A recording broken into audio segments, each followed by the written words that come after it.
identifiquen los signos de alarma y complicaciones en los que requieren hospitalización, correlacionen hallazgos clínicos con la epidemiología local y los factores de riesgo, que describan el enfoque diagnóstico inicial del tratamiento antibiótico empírico y comprendan la importancia del diagnóstico precoz y vigilancia en zonas endémicas. La peste y la lagartonelosis son enfermedades endémicas en nuestro país. Su presentación clínica puede llegar a ser grave y de rápida evolución. Son muy relevantes en las zonas rurales, ¿no? o también en pacientes que van a tener antecedentes epidemiológicos sugestivos.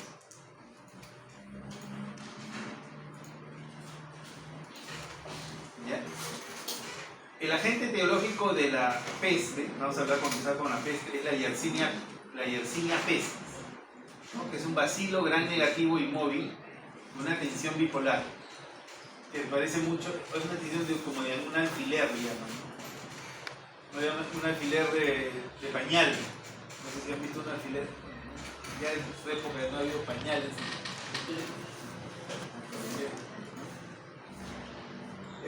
Y es transmitida por la picadura de pulgas infectadas. Básicamente la pulga es la pulga de la rata o la Xenopsila chiopes. Esta enfermedad, si bien es cierto se transmite por picadura de rata, de la pulga de la rata, también puede transmitirse por vía aérea. Y eso ahí es donde vamos a ver los casos de peste neumónica. ¿Pasa? Entonces, la peste es una enfermedad muy antigua y se conocen algunas grandes pandemias, ¿no? Que han diezmado a la humanidad, ¿no?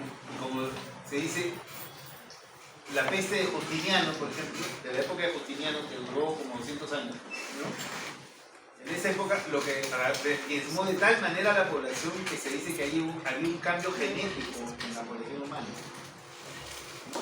Por el tema de la gran afectación que tuvo la peste en esa época, ¿no? Entonces en el 541 después de Cristo. Después tenemos la peste negra que se originó en China en el siglo XIV, ¿no? Y que llegó a Europa y causó la muerte entre el cuarto y un tercio de la población europea. La muerte brutal.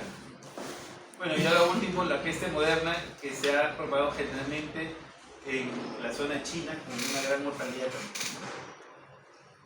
Ahora, ya en esta época ya se aísla a la gente, que es la Yersinia pestis, ¿no? Y también no solamente la aíslan, sino también logran identificar el vínculo con la pulga de la rata. Entonces, en cuanto a la endemia de la peste, en toda la zona tropical es endémica, ¿no? Tanto el trópico de Cáncer como el trópico de Capricornio. Entonces, el Perú está inmerso en la zona tropical, obviamente, y por eso también se describe. Ahora, si bien es cierto está en toda la zona tropical, es más común en la zona, en el África, por las condiciones de saneamiento, y no solamente eso, sino también tenemos las grandes aglomeraciones urbanas que hay en los campamentos de refugiados. Allí, porque ha sido ocasionado por la guerra, por la pobreza. Vamos a tratar esto, que esto es un infiltrado. Aquí está, esta es la diapositiva.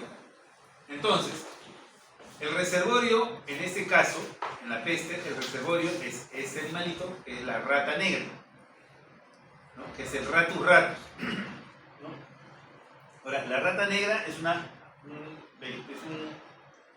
un animal que está en todas partes, aquí en Lima, ¿no? Entonces, ese es el tema, ¿no? Es frecuente, ¿no? Ahora, este animal tiene el vector, que es esta pulga, que es la pulga de la rata, que es la Xenopsila chiopes. Ahora, no todas las pulgas van a transmitir peste, son 80 especies que podrían transmitir de las múltiples que hay.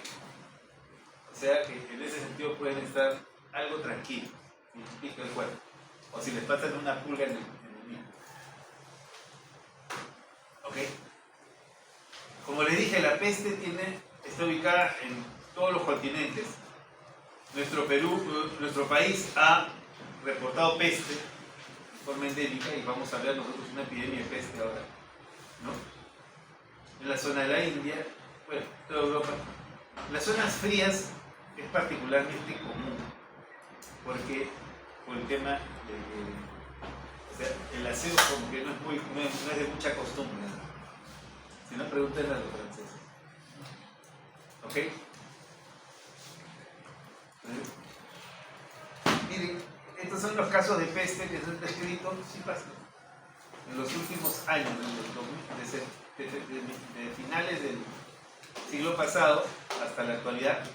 Y como ven, siempre hemos tenido brotes de peste, de casos de peste en el Perú. Los lugares más conocidos, ¿no? son Cajamarca, ¿no? Entonces en Cajamarca hay frecuentemente peste, ¿no? La zona de Cajamarca. Y últimamente, a consecuencia de que se ha ampliado la frontera agrícola en nuestro país, en estos últimos años nosotros hemos sido testigos de los grandes sistemas de irrigación en toda la costa peruana, ¿no? Tenemos Chao Virú, Chavimochi, todo esto. Entonces esto ha ampliado toda la frontera agrícola. Entonces, y al ampliarse la frontera agrícola aparecen dos fenómenos importantes que hay que tener en cuenta, ecológicamente hablando. Uno de ellos es de que se aumentan las plantitas, va a aumentar la cantidad de roedores, ¿no?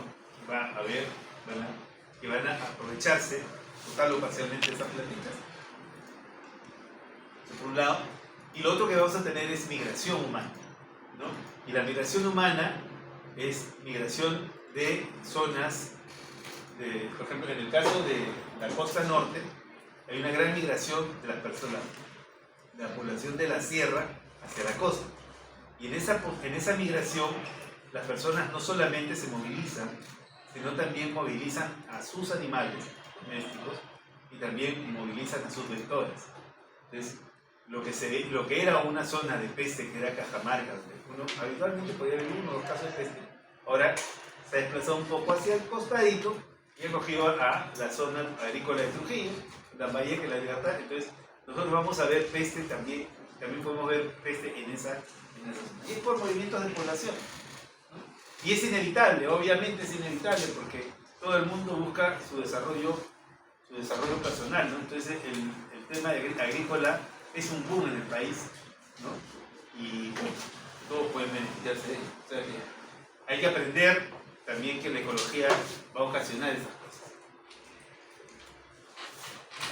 Y eso es lo que quieren explicar acá los amigos de la CS cuando hablan de lo que viene de peste. Miren, bueno, en inglés esto es peste, plaga. Entonces, acá vemos, por ejemplo, que inicialmente las pulgas se mantienen en un entorno salvaje, ¿no? Con los animales salvajes. Estos son los perritos de la pradera de los Estados Unidos, pero fácilmente puede ser cualquier otro animal, ¿no? Silvestre. Entonces, se mantiene aquí. Entonces, por el tema de la deforestación o la invasión del ser humano, estos reservorios mueren, ¿no? Acaban los reservorios. Entonces, y lo que se escapan son sus pulgas. Y estos vectores van a parasitar a animales domésticos. Una vez que se cierra el vínculo acá, entonces puede parasitar directamente al humano, también a los animales domésticos. Una vez que se produce esta contaminación, entonces ya el ciclo se cerró y lo que vamos a tener es, ¿no?, el problema aleatorio. Ahora, como vamos a ver luego cuando sigamos hablando de la transmisión, en una primera etapa va a participar la pulga, pero después ya no va a ser necesaria la participación del vector. Entonces, cuando hablamos de peste, lo último que tenemos, el último brote de peste que hubo en el Perú fue este brote que hubo en la comunidad de Mariposa Ley. Mariposa Leve es una población de Trujillo. ¿Ya? Entonces, miren,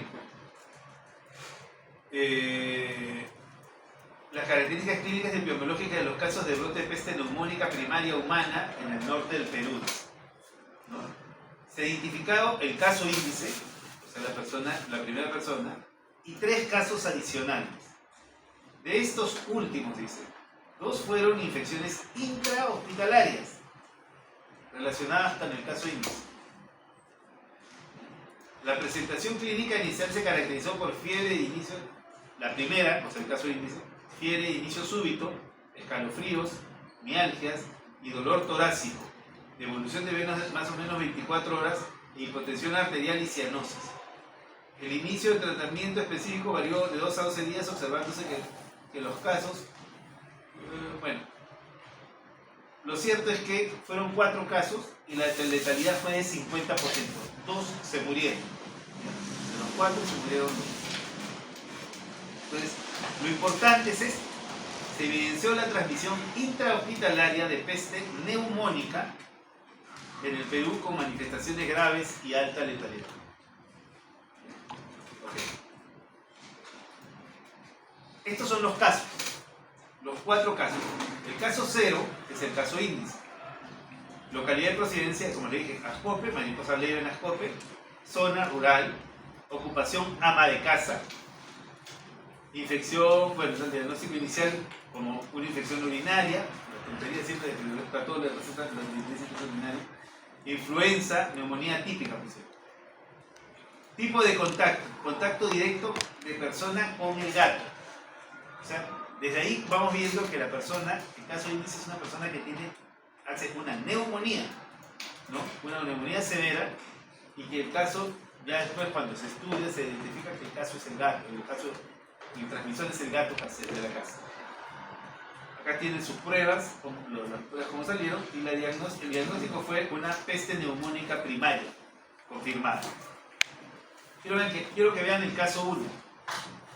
El caso 1, o sea, el primer, ¿no? Es un hombre de 35 años, urbano, médico residente. También sospecha de neumonía, contacto directo 2 días negativo, ¿no? Este paciente fallece. El caso 2, un hombre de 21 años, ¿no? Quien conoce Trujillo sabe que estas son zonas urbanas, ¿no? Estudiante de medicina, neumonía necrotizante, contacto directo, o sea, persona a persona, 3 días, neumonía primaria y también fallece. Y el caso 3, sí, es un niño de 5 años, familiar de esta señora, de la zona rural, ¿no? Que también es una forma neumónica. Entonces, en este caso, en el tema de peste que se ve en esa oportunidad es la mujer, que es el caso índice, que no hace una peste neumónica, no hace una peste neumónica, sino hace una peste neumónica. Y los otros 3 casos que se hacen cuadros neumónicos por contacto con él, ¿no? El residente. Entonces, ahí hay un tema que hay que aprender. Lo primero que hay que aprender es que, o sea, que uno no tiene que ser el siguiente caso. Entonces, hay que tener mucho cuidado. Y para eso, lo que tenemos que hacer es, ante casos desconocidos, en zonas endémicas, yo tengo que cuidar, ¿no? Yo tengo que cuidar, ¿no? Y para eso, ya, ahora, antes lo tenía que explicar más de la cuenta, antes del COVID lo tenía que explicar más de la cuenta, ¿ya? Y les tenía que decir a todo el mundo, le digo, imagínense si vuelve a haber hantavirus, porque hantavirus también pasó, y en Argentina se murieron también el residente, el médico y la enfermera que llevó el colegio. Pero imagínense imagínense esa situación. Entonces, pero ya ahora no se tienen que imaginar nada, ya han visto COVID. Y ya saben que eso puede suceder. ¿Ok? Este es el caso 1.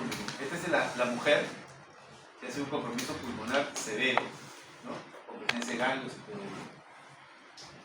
Este es el residente, el caso 2. ¿No? Neumonía típica bilateral con broncodrama sería también. Este es el alumno,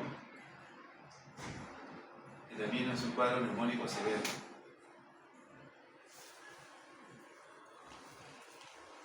Este es el residente, ambos compromisos pulmonares. Entonces, es una situación bastante grave. Entonces, ¿qué tenemos en cuanto a la patología? Las pulgas se infectan al alimentarse de un huésped con septicemia por Yersinia pestis, ¿no? Entonces, la pulga pica al enfermo. La pulga se enferma, ¿no? Entonces, una vez que se enferma la pulga le va a dar avidez por seguir picando, ¿no? Porque el parásito se va a alojar en el aparato picador de la pulga, entonces le va a dar avidez por seguir picando, entonces, y va a transmitir a otras personas de esa manera. Pero lo que tenemos es que una vez que ya le inoculó la pulga, la Yersinia, a una persona, a un mamífero o a un animal, entonces este primer contacto va a ser la forma bubónica, el bubón, va a ser la forma bubónica, que es presencia de ganglios inflamados, ¿ya? Que característicamente se van a tornar violáceos y necróticos. Por eso le llamaban peste bubónica y por peste negra en algunos casos la han llamado, porque los bubones tornaban necróticos. Ahora, el bubón, una vez que ya se infectó y que ya está infectado, lo que va a hacer es diseminar la enfermedad, va a ocasionar una bacteriemia, una septicemia, y lo otro que vamos a tener es que va a comprometer al pulmón. Una vez que se comprometió el pulmón, la persona hace una peste neumónica, peste bubónica, peste septicémica, que es una peste neumónica, y la peste neumónica se transmite por vía aérea. ¿Qué sucedió en el caso de mariposa leiva? Mariposa leiva, el animal que se infectó fue el gato. El gato usa la forma bubónica. Entonces, como el gato era de casa, contagia a la ama de casa por vía aérea. Por eso es que ella hace la forma neumónica.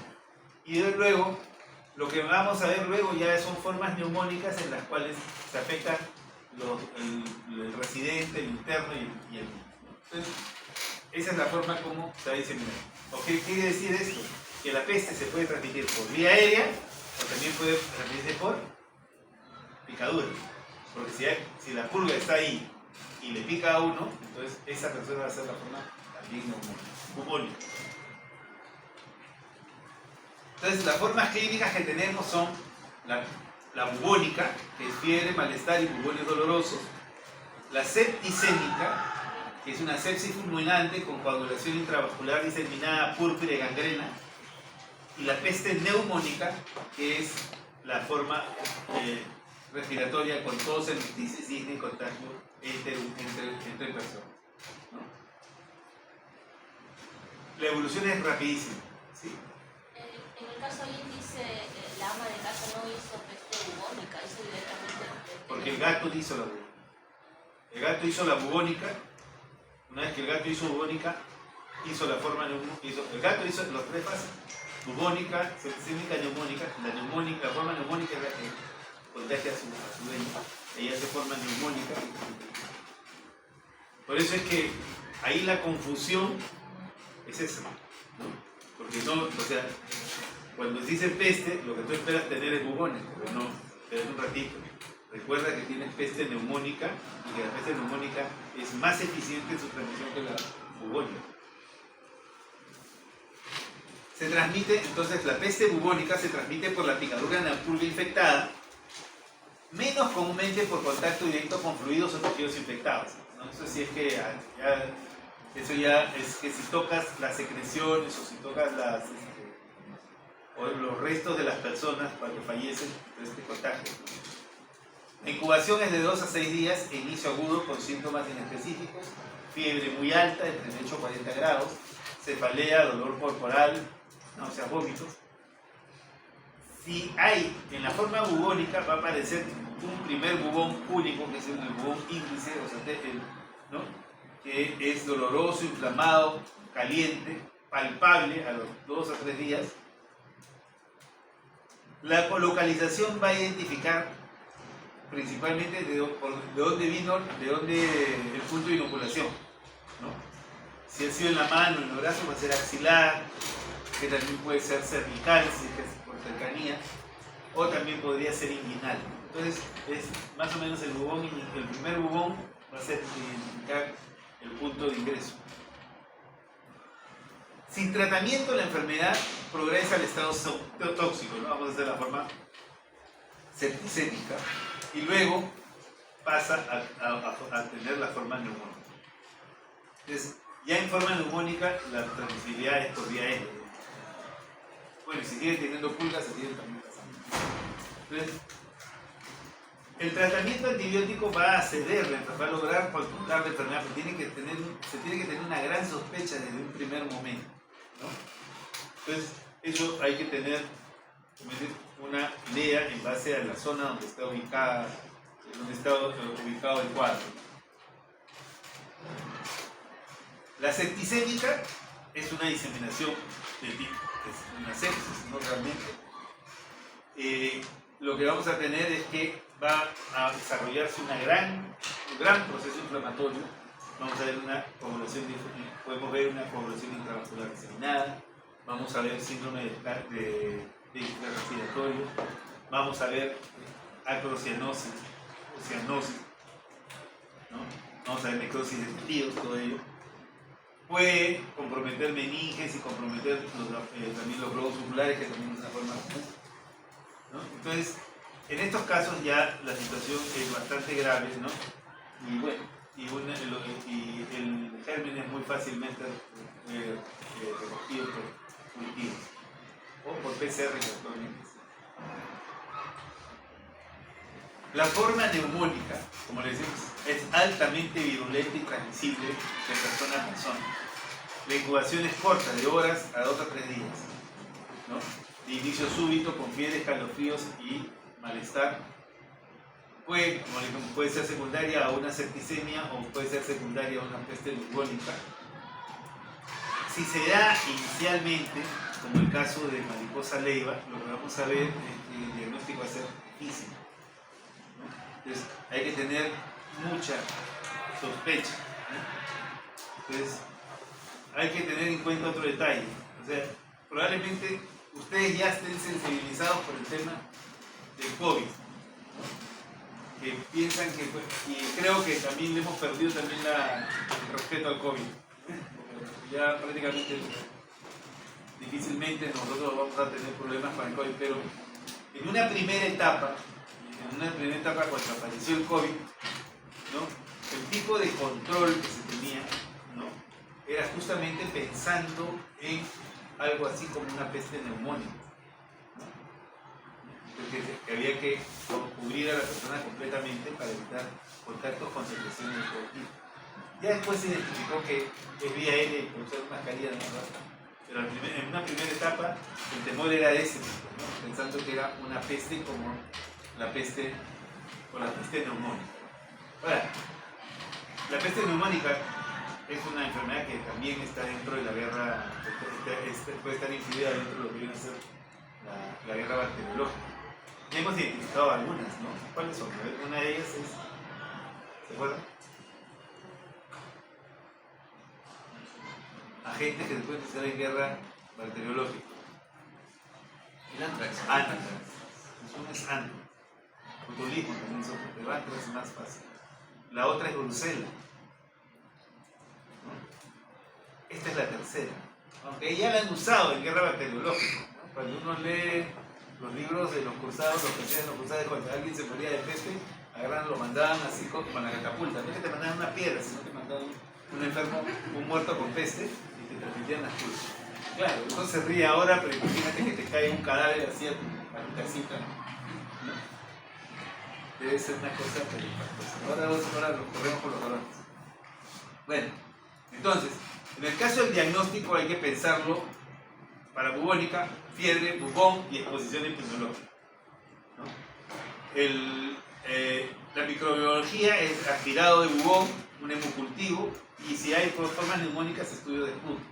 Siempre con los cuidados que hay que tener, ¿no? ¡Esputa acá! Ya tengo la muestra. La muestra no es el esputo ahí, sino la muestra van a ser ustedes. Así que, ¿no? Y como les digo, el hospital no va a llevar su nombre. Al menos no sé si el servicio donde fallecieron estas dos personas, bueno, tinción y gran limpieza, eso se puede hacer para ver los vacilos que son bastante simpáticos, ¿no? En forma de imperdible, de dañado. Cultivo, pruebas rápidas, actualmente hay PCR. Entonces, estas son las formas como podemos hacer el diagnóstico de peste, ¿no? Aspirados, microscopía directa, como le dije, se ve con el gran. Hay un test rápido que es este, el F1-RDT. Cultivo bacteriano, hay pruebas bioquímicas que permitirían identificar a la bacteria, PCR y las pruebas de serológicas. En cuanto al tratamiento de peste, no es nada muy complicado, ¿no? El manejo es con aminoglicósidos, tetraciclinas o fluorquinolonas. También podemos usar macrólidos. Lo importante es iniciar el tratamiento precozmente, por el gran compromiso del estado general que tiene la persona. Y otra situación que hay que tener en cuenta es que cuando se hace un diagnóstico de peste, entonces el paso siguiente que hay que hacer es no solamente aislar a la persona, sino dar tratamiento profiláctico a todos los que han estado en contacto con la persona. A todos, incluyendo a la persona que limpia, porque esa es la persona que más riesgo tiene, ¿no? Entonces, a todos, hasta el vigilante. Entonces, a todos hay que dar el tratamiento con doxiciclina, que es una tetraciclina ante 7 días. De esa manera se protege ante un posible contagio. Recuerden que la bacteria responde rápidamente. Entonces, miren, para la peste bubónica podemos usar ciprofloxacina, o sea, podemos usar ciprofloxacina como terapia también, o un aminoglicósido más una quinolona, que es ciprofloxacina, y va bien. La duración del tratamiento puede ser hasta 10 días. Para la peste neumónica, streptomicina, ciprofloxacina, también 10 días. Gentamicina, ciprofloxacina como segunda alternativa. Algunas consideraciones importantes que hay que tener es con niños y en mujeres embarazadas. Recuerden que la streptomicina está calificada como categoría D en la FDA, entonces probablemente no vamos a poder usar para mujeres, ¿no?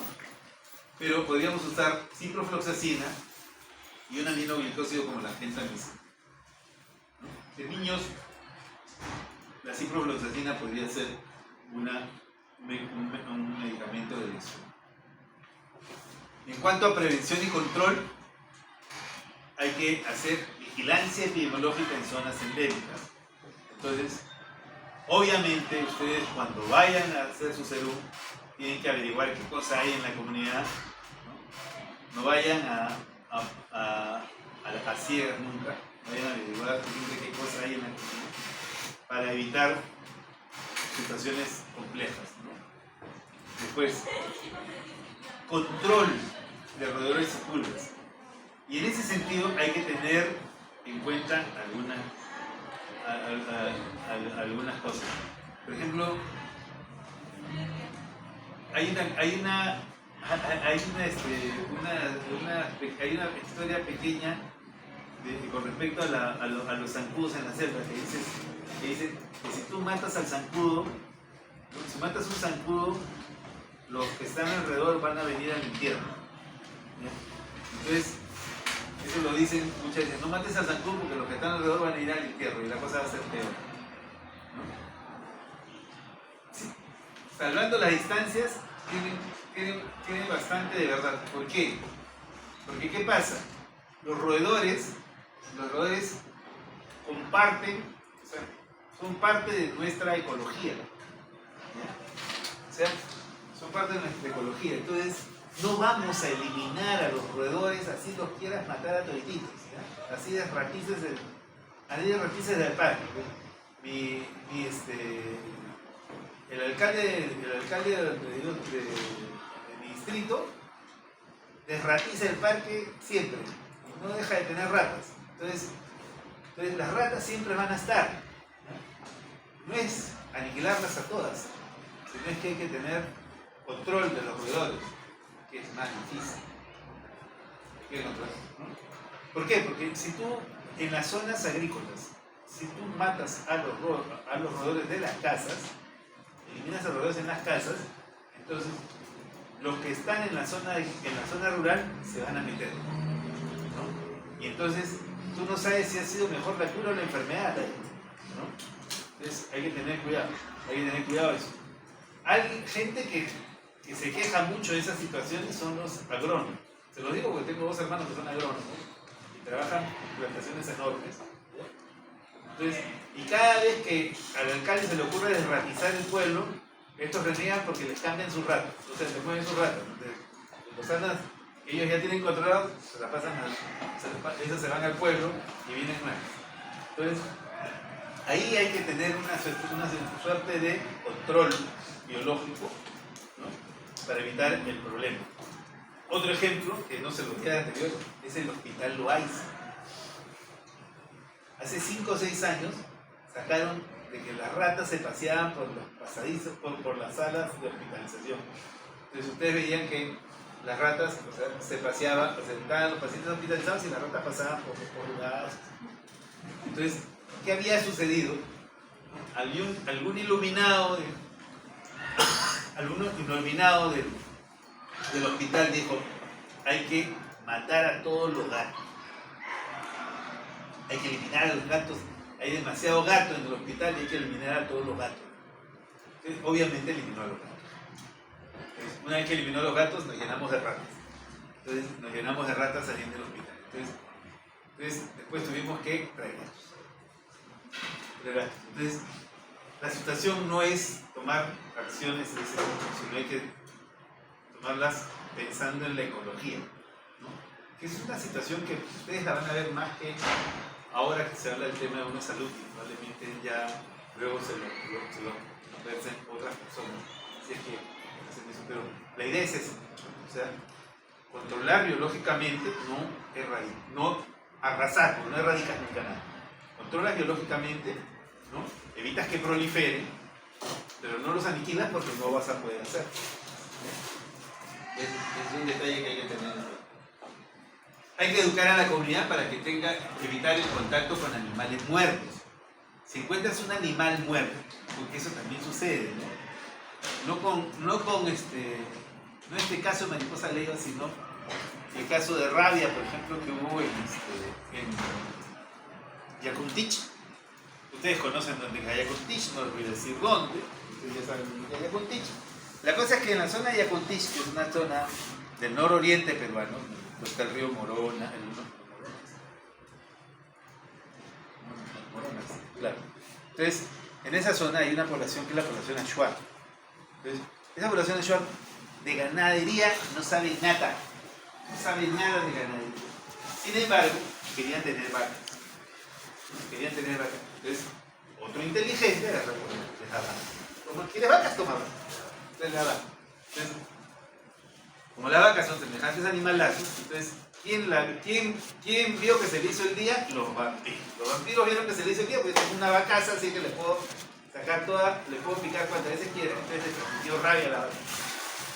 Le dio rabia a las vacas, entonces los de control de parques hay que matar a todas. Mataron todas las vacas y las enterraron, ¿no? Las enterraron, las pusieron bajo tierra. Entonces, como las pusieron bajo tierra, dijeron ya nada, no pasa nada. Al día siguiente, a los pocos días, no los comuneros de esta zona, sino los de la otra zona supieron que habían matado animales que estaban recién muertos. Agarraron, fueron, los enterraron y se los comieron. Y les dio rabia. Entonces, así actúa. Entonces, así se actúa en este país. Entonces, esas situaciones no son raras. Pero ahí el problema no es hacer cosas, ¿no? Sino la cosa es pensar en las cosas, ¿no? Educar a la población para que no toquen animales que están moribundos, ¿no? No los toquen. Puede ser rabia o puede ser peste, ¿no? Aparte que cuando un animal se muere, se enfría y sus pulgas salen saltando por todas partes. Y van a encontrar al primero que está por ahí, lo van a coger, se le van a subir las pulgas. Entonces, eso hay que tener en cuenta, ¿ya? Entonces, Hay que educar a la población y esa es educación. Por ejemplo, ahora con la gripe aviar también un montón de inteligentes en las playas agarraban a las áreas. Han tenido suerte que no se transmiten. Pero bueno, ese es el tema. Aislamiento de casos neumónicos y de los contactos. Como ya les conté el caso de mariposa leiva, entonces, cuando vean un cuadro neumónico, ¿no? Siempre, ¿sabes a quién tienen que cuidar cuando vean un caso neumónico? A ustedes mismos. ¿Ya? A ustedes mismos lo primero que tienen que cuidarse, ¿no? No exponerse, porque el hospital no va a llevar su número, ¿no? Ni su promoción, como le he dicho, porque ya, como ya se graduaron, ya la promoción tiene nombre. O sea, ¿no? Entonces, no sean tontos, no sean. ¿Okay? Peste no tiene vacuna. ¿Ya? Y no va a tener tampoco, porque no da dinero. Solo lo que da dinero tiene vacuna. Por ejemplo, herpes zóster. ¿Ok? Ahora vamos a hablar de Bartonella. Entonces, cuando hablamos de Bartonella, ¿no? Probablemente lo primero que se nos viene a la cabeza es la Bartonella bacilliformes, la enfermedad de Carrión, ¿no? Entonces, todos pensamos en la enfermedad de Carrión y nos olvidamos del resto. Sí, es cierto que tenemos que saber sobre la enfermedad de Carrión, pero también tenemos que saber que no solamente la Bartonella bacilliformes forma parte de ese grupo, sino hay otras enfermedades. Hay cerca de 40 Bartonellas, ¿no? Y tienen cuadros clínicos muy sui generis.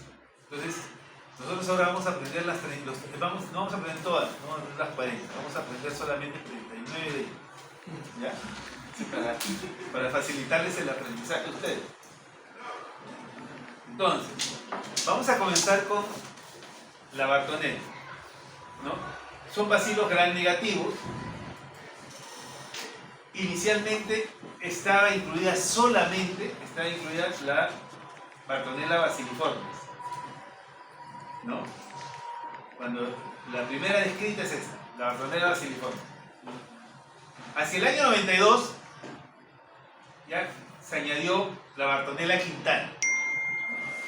Y entre el 92 y los años subsiguientes, hasta el 99, que yo comienzo mi residencia, aparecieron las grajamelas, que también eran Bartonellas, aparecieron por ahí otras. Las rocalimas, que también eran Bartonellas. Entonces, y actualmente, como le digo, hay cerca de 40 diferentes especies de Bartonella. Los reservorios y la efectividad, la patogenicidad de las Bartonellas son diferentes, ¿no? Como vamos a ver cuáles son estos reservorios. La forma de transmisión tiene algunas similitudes, ¿no? Principalmente en las que están participando vectores conocidos, como vamos a ver, y variable, hay una gran versatilidad clínica. Entonces, bacilos cortos, pleomórficos, gram negativos, aerobios exigentes, oxidasa negativos.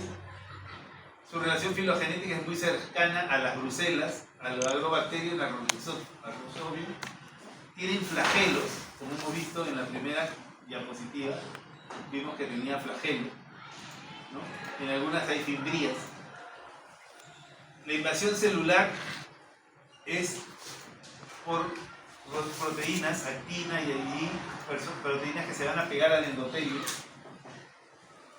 Para identificarlas, ¿no?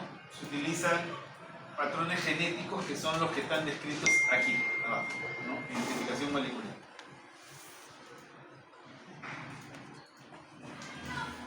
Esta es la Bartonella bacilliformes, ¿no? Acá la vamos a ver, ¿no? Con sus flagelos, varios flagelos.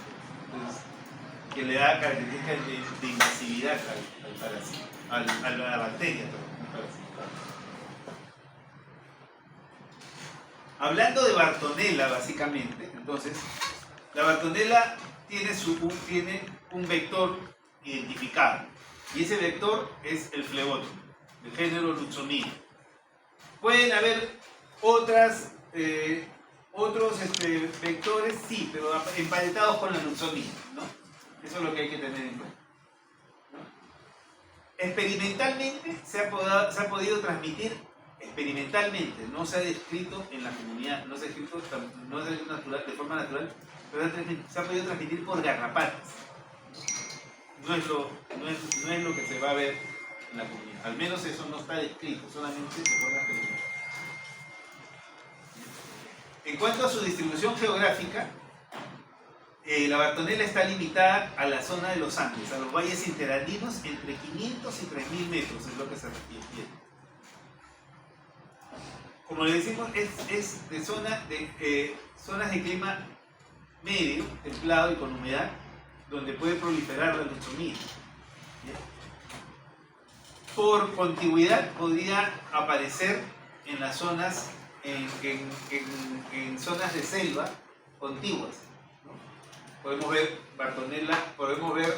bartonelosis también en el Brae, podemos ver en Cusco, en las zonas de la selva, la selva del Urubamba, por ejemplo, podemos ver también bartonelosis. No sé si se ha descrito en Madre de Dios, pero por lo menos en el Cusco vemos, ¿no? Se ve, en Moquegua también se ha visto. Entonces, pero en zona de selva, por allí podemos ver.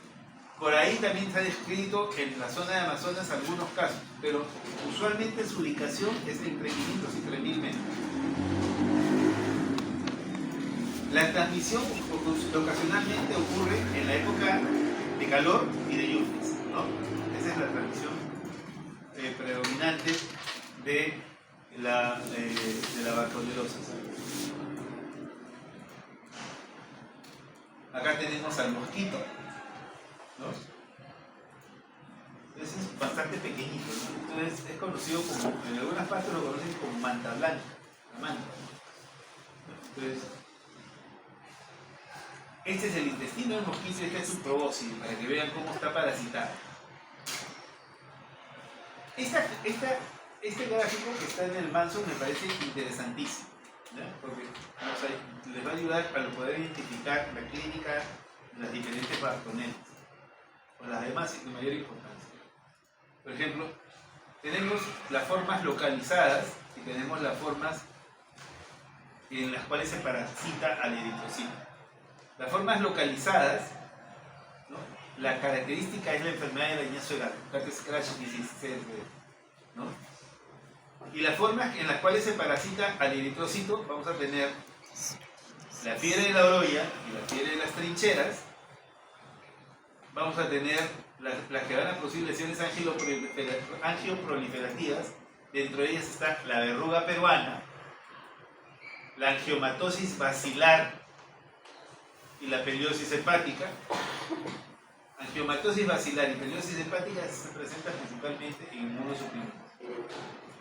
Y tenemos otra forma, que es la forma de endocarditis, en la que participan varios tipos de bartonelas.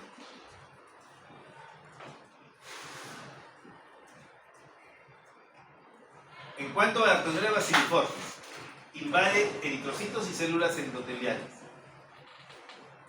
Hay dos fases. La fase aguda, ¿no? En la cual vamos a tener un compromiso sistémico, fiebre, hemólisis, de una elevada mortalidad. Y tenemos la fase crónica, en la que vamos a tener una proliferación endotelial, formación de neovasos, y vamos a tener las famosas verrugas. Ahora, ¿qué tenemos que tener en cuenta en base a esto?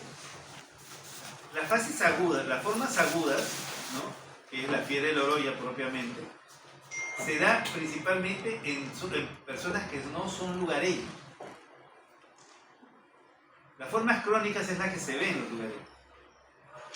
Entonces, si uno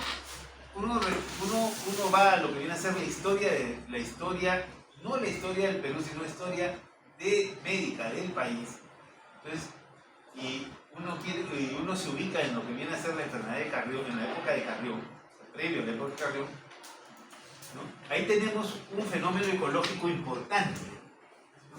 Y es el hecho de que aparecen los grandes contratos por los ferrocarriles y se comienza la construcción del ferrocarril central. Cuando uno habla del ferrocarril central, lo que decían los médicos antiguos es que decían, o sea, me parece que las maderas que se colocan entre el ferrocarril, ¿no?, se llaman durmientes. Cada durmiente, dicen que ese ferrocarril es una persona muerta por fiebre loroide. ¿Y qué sucede? O sea, cuando se comienza la construcción del ferrocarril central, se necesitaba mano de obra, ¿no? Entonces, y los lugareños no abastecían esa mano de obra. Entonces, se tuvo que contratar personas de otras partes. ¿Y saben a quiénes contratan? ¿Alguno sabe? Contratan chilenos. Contratan chilenos para que vayan a ayudar a construir el ferrocarril central. Entonces, lo llamativo fue que se veía de que aparecía que los lugareños tenían verrugas y los que venían de afuera, incluso los que venían de Lima, otras partes donde no había de la zona, ellos hacían la fiebre de la orolla y morían. Por eso había una muerte marcada de pobladores foráneos. Entonces, si uno lo ve de esa manera, dice, oye, entonces los foráneos se mueren. Entonces, ¿qué quiere decir eso? Que las fases agudas principalmente se dan en las personas que no han sido expuestas al germen, que no tienen inmunidad. En cambio, las fases crónicas, la enfermedad crónica, se da principalmente en las personas que ya han tenido exposición. Entonces, esa es la situación.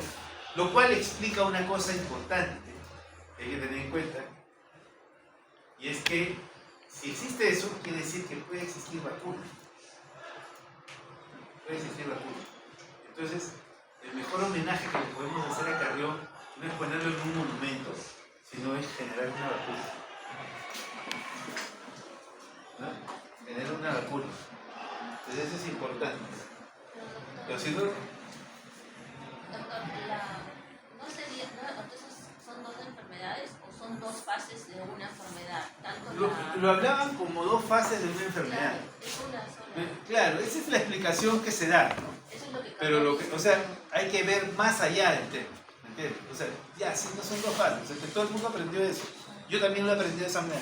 Son dos fases, no es que sean dos fases. Es la misma enfermedad, solamente que lo que tú ves es un fenómeno inmunológico, ¿no?, que recién ahora lo estás entendiendo, ¿no?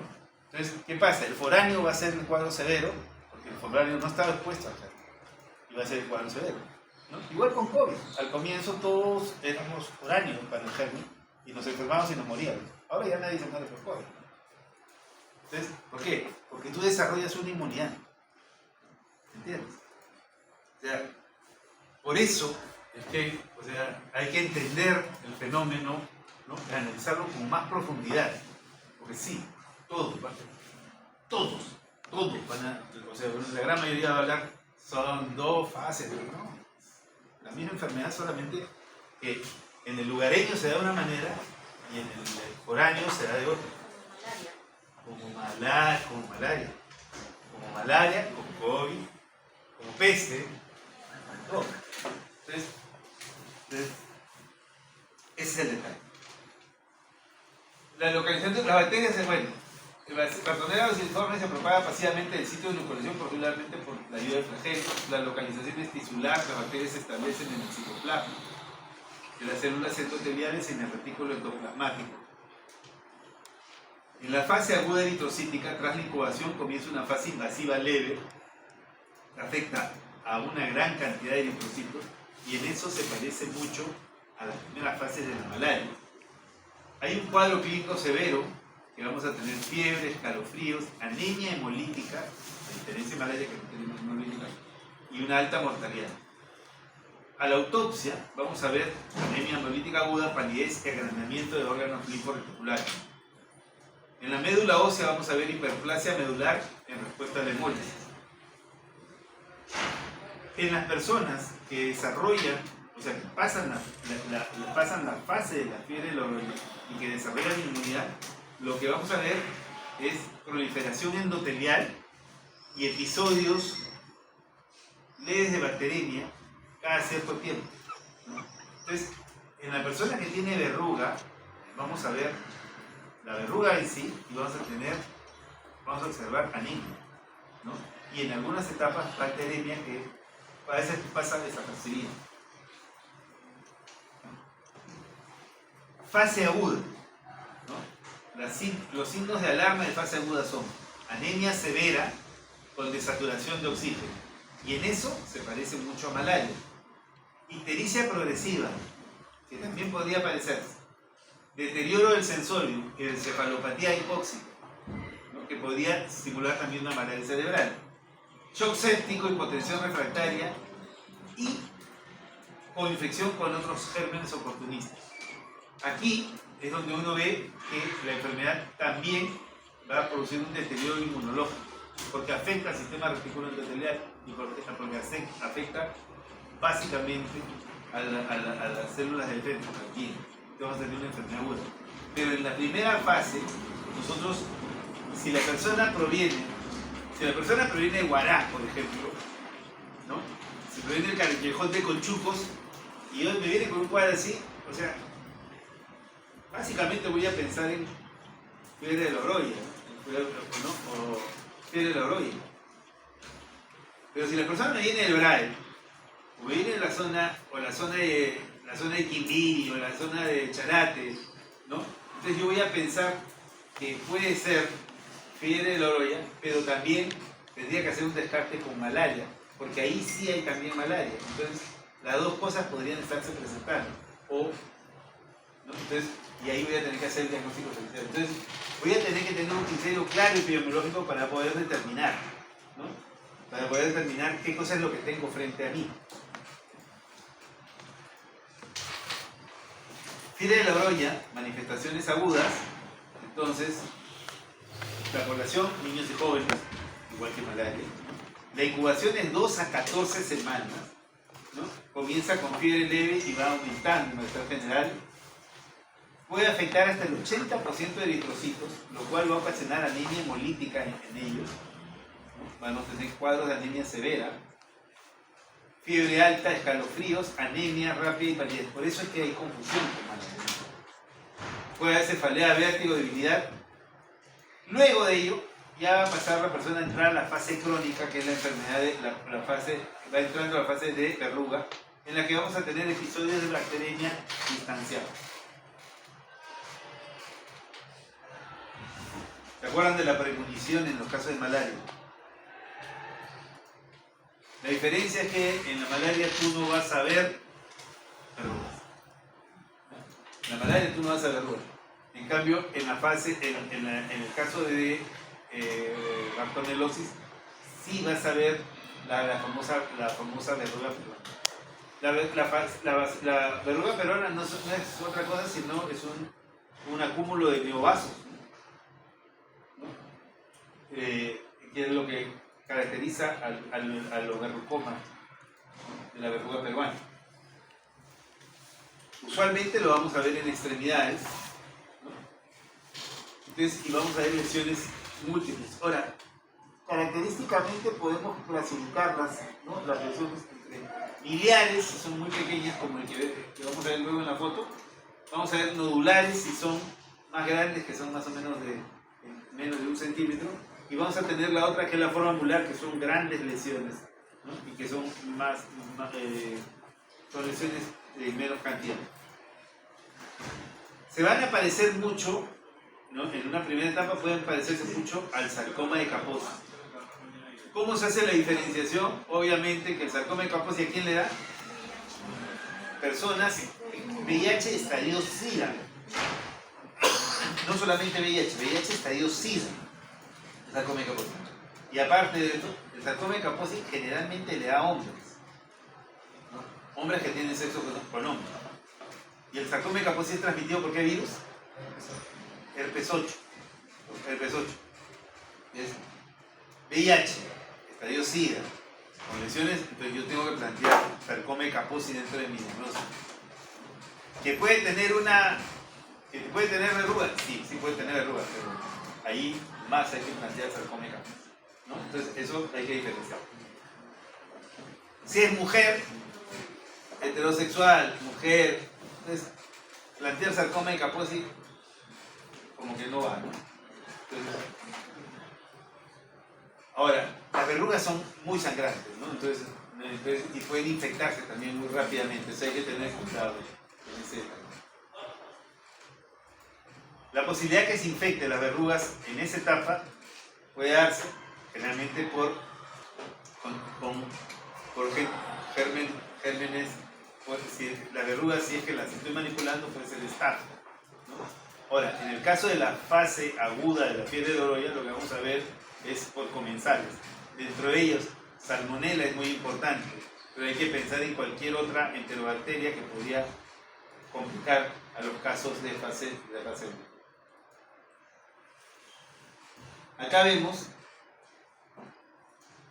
los glóbulos rojos parasitados que pueden pasar, o sea, que para un ojo no entrenado puede pasar como malaria por vacío. Para un ojo no entrenado. Entonces ahí hay que tener mucho cuidado en el diagnóstico.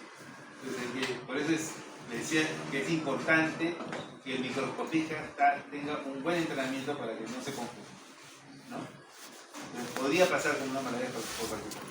Ahora, acá vemos una forma miliar, ¿no? Esta es una forma miliar, son pequeñas, ¿no? Y son múltiples.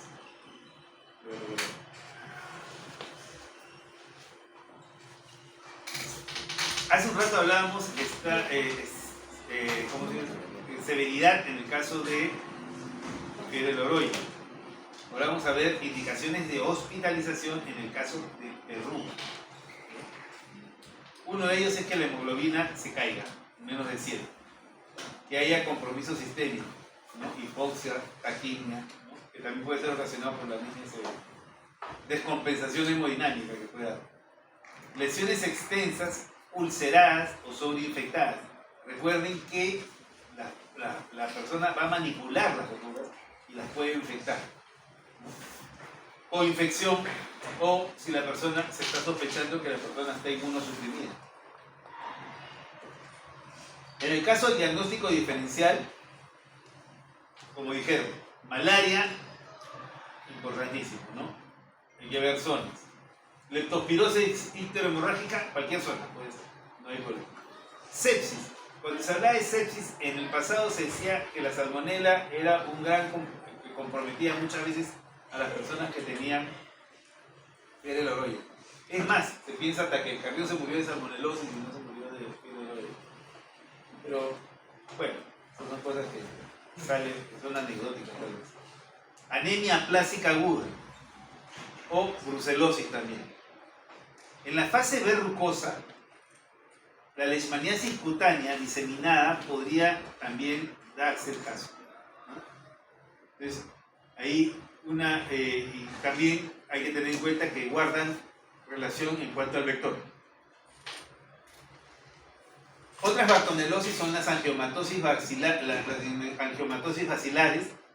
¿no? Pero para ello hay que pensar en pacientes con VIH en estadio SIDA. Entonces, si yo tengo un paciente con VIH en estadio SIDA que tiene lesiones de tipo verrucosa, obviamente lo primero que voy a pensar es un sarcoma kaposi, es lo primero que va a venir a mi cabeza. Pero si descarto sarcoma kaposi, entonces, si no está en tratamiento, pensar en angiomatosis bacilar podría ser una posibilidad muy importante. Y luego pensaría yo en una bartonelosis, en ese orden tal vez, ¿no? Entonces un paciente VIH. ¿Okay? Piodermitis o histiocytosis, la piodermitis generalmente va a aparecer en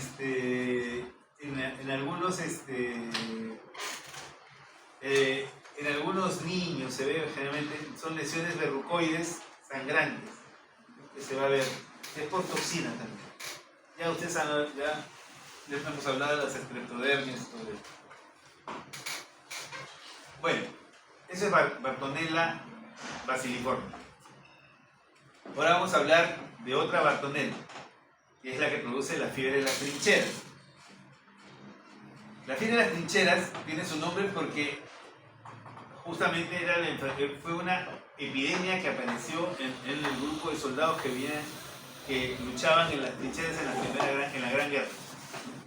Entonces, siguen habiendo trincheras. No me llamaría la atención que haya pierde las trincheras en Ucrania, por ejemplo, de Rusia, porque ahí también hay trincheras actualmente, ¿no? Pero en este caso, ya no estamos hablando del vector alado, sino estamos hablando de otro vector, que es el piojo corporal humano, ¿no? Entonces, si ven, es Pediculus humanus corporis. Hay 3 tipos de piojo, ¿saben? No hemos hablado de ectoparásitos, pero tenemos el Pediculus capitis, que es el que todos hemos tenido de chibolos y que algunos pueden tener hoy día, aún ahora, ¿no? Es el Pediculus capitis, el humanus capitis. Tenemos el Tirius pubis, que yo no sé si alguno lo tenga, pero no los veo rascándose, así que no creo que sea el problema, ¿ya? Y aparte, no, que te defiende las trincheras por una ladilla, no creo que exista, ¿ya? Eso es raro, eso no existe. Sí, es salicista. ¿Ok? Y el otro es el pedículo corporal, el piojo del cuerpo, ¿no? El pedículo humano corporis es un piojo no marroncito como el que tenemos aquí, que tiene color nuestro cabello, ¿no? Sino es un color medio cremoso, que se aloja en la ropa, ¿no? Entonces, no aparece generalmente, o sea, no es que sea muy común en las personas que se bañan por lo menos una vez a la semana, por lo menos, ¿no? Sino son personas que no tienen hábitos de aseo muy, que dejan mucho que desear, ¿no? O personas que están en condición de calle, ¿no? En zonas donde hay hacinamiento y cosas así, ahí podemos pensar en los pedículos humanos. O si no, también fuera de las épocas de guerra, ¿no?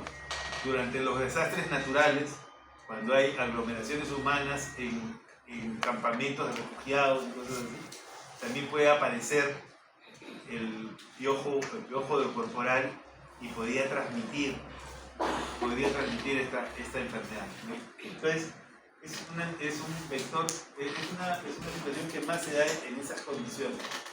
¿Que se han podido presentar acá? Sí, ¿no?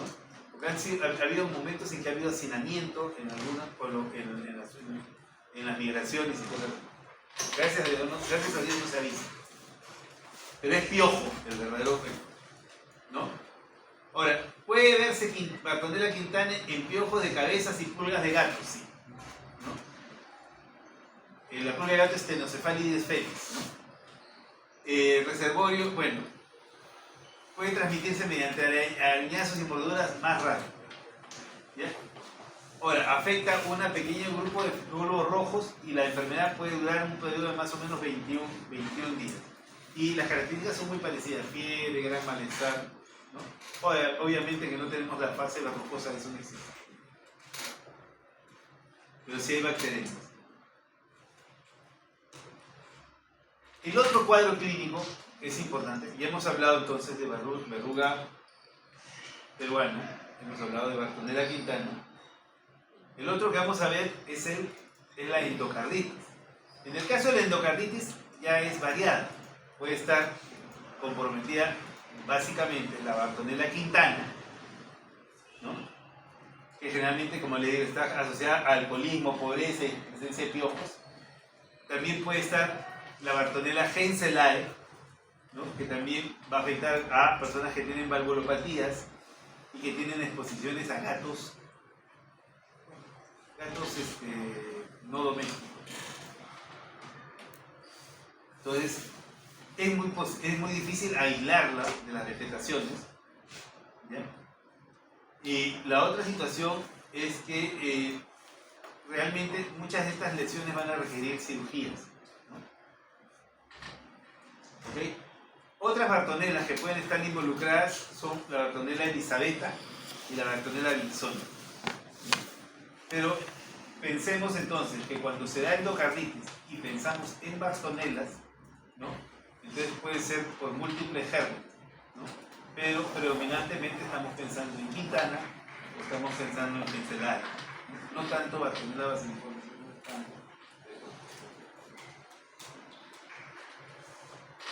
Esta es una enfermedad más común, ¿no? Más común, es la enfermedad por arañazo de gato, ¿no? O cat scratch disease. Como decíamos, es una linfadenitis regional provocada por otra Bartonella, que es la Bartonella henselae, ¿no? El reservorio es el gato y su pulga, que es la Ctenocefalidae felis, ¿no? Entonces, la pulga de la rata era, ¿cuál era? Xenoptila chiopis, y en el caso de la pulga del gato es Ctenocefalidae felis, ¿no? La transmisión al humano se da por arañazos, mordeduras, hasta lameduras, diría yo, de gatos callejeros, ¿no? ¿Ok? Puede haber en las pulgas, sí, ¿no? En las pulgas del gato sí puede haber, pero generalmente es por accidentes con los animales, con los gatos callejeros. La infección se va a producir en el sitio de inoculación y lo que vamos a ver es, aparte del malestar general que puede haber en las primeras etapas, la formación de un ganglio, que es un ganglio satélite a la zona donde ¿no? Que puede ser, que generalmente es axilar o cervical. La enfermedad puede durar años, ¿no? Unos años. ¿Quiénes van a ser los principales afectados? Todos los que manipulan animales. La semana pasada, ¿por ustedes hemos visto el caso de la semana? ¿La chica? No. La que trabajaba en el... no lo he visto. No, lo he visto en... No, ok, ¿qué pasa? La semana pasada acabo de ver un caso de una chica, más o menos de 30 años, que se presenta con fiebre y presencia de ganglio cervical, ¿no? Entonces, la evalúa, da la vuelta por varios hospitales, ¿no? Por la presencia de ganglios y no le encontraban el vínculo. Pero cuando uno le pregunta a la persona qué es lo que hace, ella refiere que trabaja en un depósito en Lima, depósito de autopartes. Hasta ahí nada llamativo, pero ella es la que hace la controladora del depósito. Pero en el depósito dejan pasar, hay un perro, y dejan pasar a otros perros de la calle, ¿no? Entonces, y ella, o sea, es una amante de los animales y recibe los perritos, las caricias, lo que hacen todos, ¿no? Así como el viajante abajo que le da beso al perro de abajo, que lo vi el otro día y dije, va a ser el primer caso de arañazo de gato acá en el hospital. ¿Ya? Entonces, ¿qué sucede? Esta chica, o sea, así manipula animales y bueno, aparece con el ganglio. Entonces, cuando agarramos eso, puede ser arañazo de gato, le hacemos la prueba y le encontramos positividad para la enfermedad henselae. Entonces, los otros casos que hemos visto han sido en veterinarios, por personas que bañan gatos. Hace como 2 meses tuvimos uno que bañaba gatos y que también hizo gastroenteritis. Después, chicas que trabajaban en el Parque Kennedy, alimentando los gatos de allí, que también hemos visto que una de ellas hizo compromiso ocular, también es algo que se ve. Entonces, no es raro arañazo de gato, no es raro, cada vez es más frecuente, ¿no?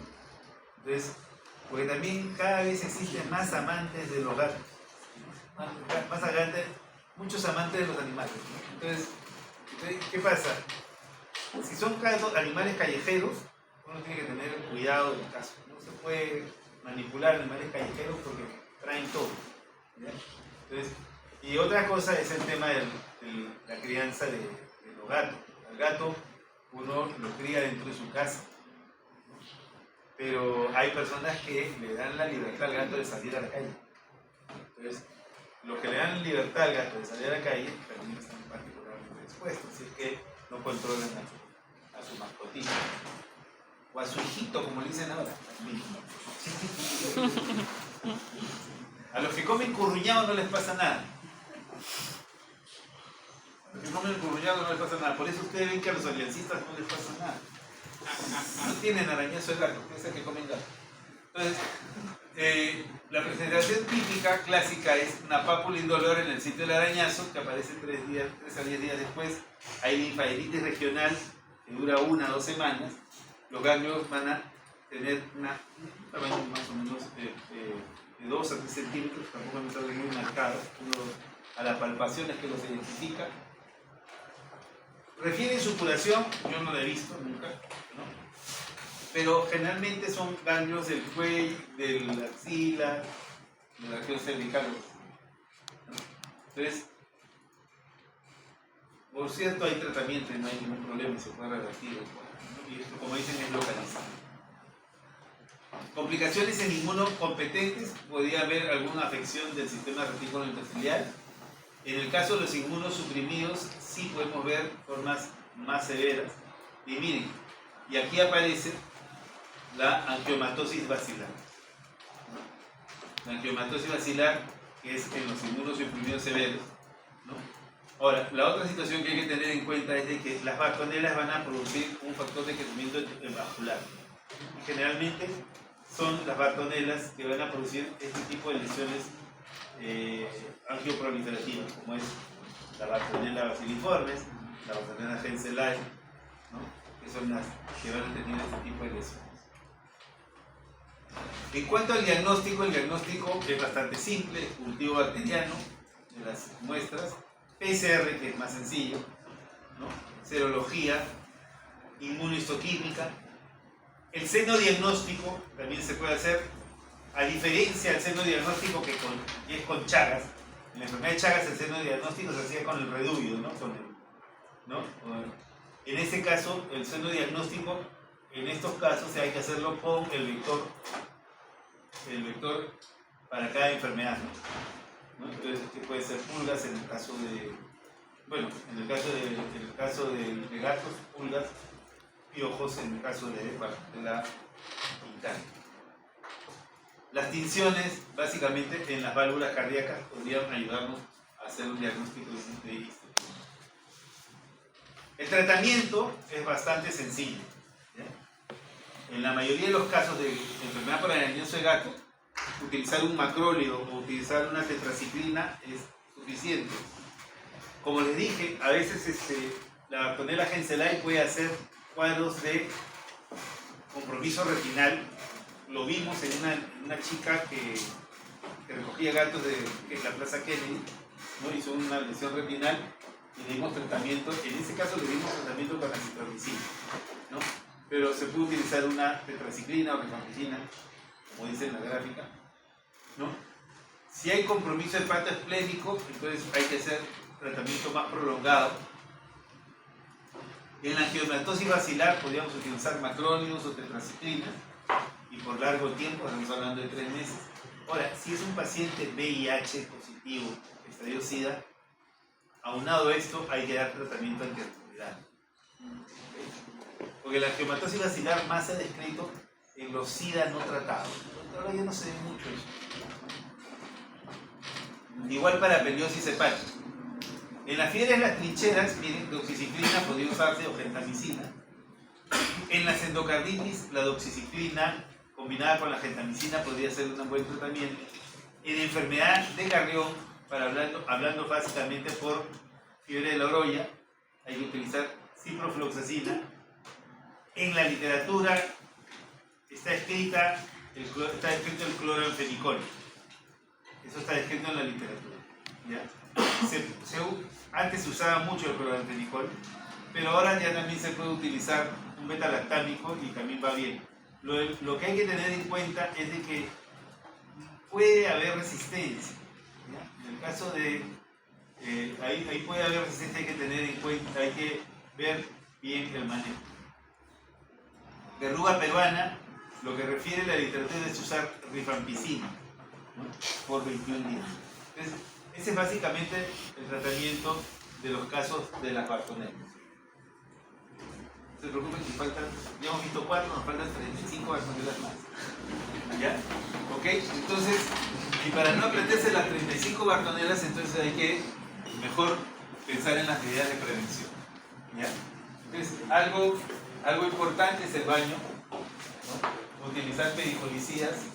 Yo creo que bañarse y planchar la ropa es bastante bueno. así la ropa cochinita sea más calientita que la ropa recién puesta en invierno, hay que cambiar. Le pasan las planchas, ¿no? Entonces, el tema de controlar a nuestros animales, ¿no? A los gatos y a los perros hay que controlarlos, ¿no? Hay que quitarle las pulgas, manejarle las pulgas, quitarle los parásitos, tratarlos, darles vacunas cuando requieran vacunas, eso es el manejo que hay que hacer. No jalar animales callejeros, así sean amantes de los gatos, ¿ya? Así sean amantes de los perros, ¿no? Para eso existen manejos adecuados en albergues adecuados, ¿no? Y ahí hay que tener cuidado, ¿no? Eso adopta un perrito, sí, pero dame cómo está su vacunación, lo has desparasitado, lo has tratado, le has quitado toda la cosa que tiene, porque si no, no la adopta. Y ahí hay que tener cuidado, porque esto se está proliferando mucho, ¿no? Está proliferando mucho esto de... Y aparte, pues, tener en cuenta, pues, a los animales no se les besa, no se comparte comiendo del animal, por más animal suyo que sea, no lo hagan, no se hace, ¿ya? No se duerme con el animalito.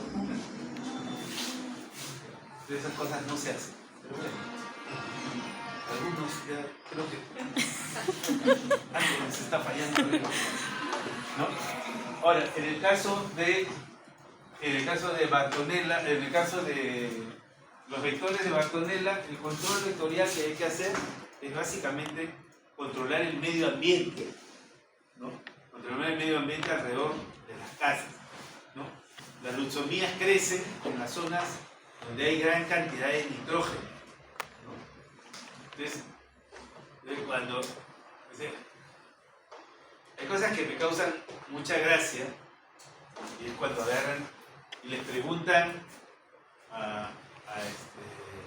cuando les preguntan a algunos sabios peruanos, les preguntan ¿cómo vas a hacer para controlar verruga? O ¿cómo vas a hacer para controlar uta?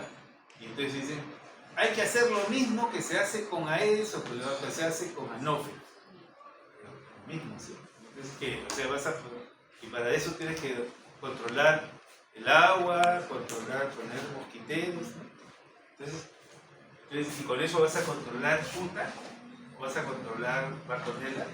Entonces, lo que pasa es que no han pensado, ¿no? Y piensan que como vuela, va a ser lo mismo, ¿no? Entonces, y lo que pasa es que también los vectores son muy pequeños. Estos vectores son muy pequeños y su vuelo es corto. Entonces, cuando uno ve qué actividades hace las luxomías, es ovipositar en zonas donde hay grandes cantidades de nitrógeno. ¿Y dónde hay grandes cantidades de nitrógeno? Donde hay compuestos en descomposición. Usualmente, lo que